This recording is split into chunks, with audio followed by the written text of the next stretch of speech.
بسم اللہ الرحمن الرحیم۔ السلام علیکم۔ اسی عرصے میں حضرت طفیل بن عمر ادوسی رضی اللہ تعالیٰ عنہ جو نہایت شریف اور اپنی قوم کے سردار تھے، ان حضرت صلی اللہ علیہ وسلم کی خدمت میں حاضر ہوئے اور اسلام کی بدیہی حقانیت اور آپ صلی اللہ علیہ وسلم کے اخلاق کو دیکھ کر برزاور رغبت مسلمان ہو گئے اور عرض کیا، یا رسول اللہ، میری قوم میں میری بات مانی جاتی ہے، میں جا کر ان کو بھی اسلام کی دعوت دیتا ہوں، مگر آپ صلی اللہ علیہ وسلم اللہ تعالیٰ سے دعا کیجئے کہ میرے ساتھ کوئی ایسی کھلی ہوئی علامت ظاہر کر دیجئے جس کے ذریعے سے میں ان کو اپنی باتوں کا یقین دلا سکوں۔ آپ صلی اللہ علیہ وسلم نے دعا فرمائی تو اللہ تعالیٰ نے ان کی پیشانی پر ایک ایسا نور چمکا دیا کہ جو اندھیرے میں ایک نہایت روشن چراغ کی طرح چمکتا تھا۔ جب طفیل بن عمر رضی اللہ عنہ اپنی قوم کے پاس گئے تو یہ خیال ہوا کہ کہیں میری قوم اس نور کو مصیبت اور بیماری نہ سمجھے اور یہ نہ کہیں کہ اسلام قبول کرنے کی وجہ سے مجھ پر یہ مرض مسلط ہو گیا ہے، اس لیے دعا کی کہ یہ نور آپ تازیانہ یعنی کوز اور جاپان میں آ جائیے۔ اللہ تعالیٰ نے دعا قبول فرمائی اور اس نور کو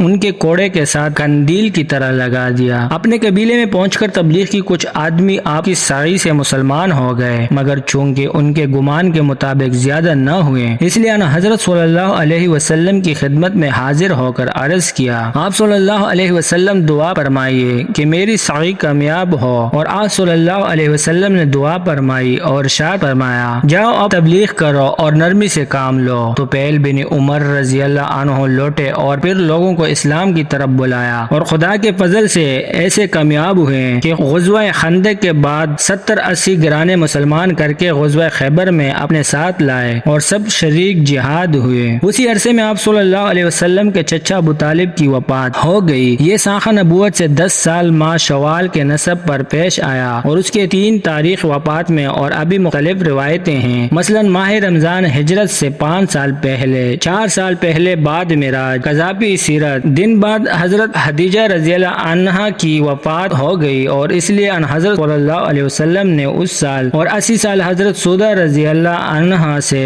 آپ صلی اللہ علیہ وسلم کا نکاح ہوا اور بعض روایت میں ہیں کہ حضرت عائشہ کے بعد ان سے نکاح ہوا۔ جزاک اللہ۔